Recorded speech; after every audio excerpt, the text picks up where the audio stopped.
और वफाकी वजीर बराए मजहबी उमूर अब्दुल शकूर भी मरकजी रोयत हलाल कमेटी के फैसले के मुखालिफ निकले। गुज़िश्ता रोज़ पेशावर में जोनल कमेटी के इजलास में चांद की शहादतों को दुरुस्त करार दे दिया। कहा, मरकजी रोयत हलाल कमेटी आज़ाद इदारा है, उसे डिक्टेट नहीं कर सकते। मैंने कोई दावा नहीं किया था कि मुल्क भर में एक ही ईद होगी। हमारे पाबंद नहीं है हिलाल कमेटी। हिलाल कमेटी जो भी फैसला करता है उसमें वो आज़ाद हो। कि कुछ हुआ है या नहीं हुआ है, आपको क्या मसला है, इस हवाले से मैंने उनके साथ मुशावरत की कि जो कुछ अगर हुआ है, आपके पास कोई शहादतें आई हैं, तो उन्होंने कहा कि हमारे पास बहुत सी शहादतें अब आए, पहले नहीं थी, अब हमें यकीन हुआ है कि शहादतें आई। मुल्क में 2 ईदों की रवायत बरकरार है। खैबर पख्तूनख्वा में आज, बाकी मुल्क में कल ईद मनाई जाएगी।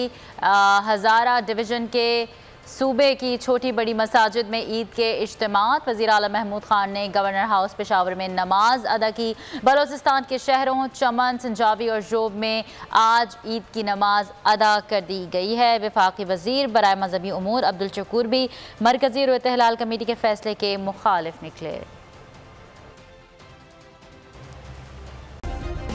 सब्सक्राइब करें और बेल दबाएं ताकि कोई खबर रह न जाए।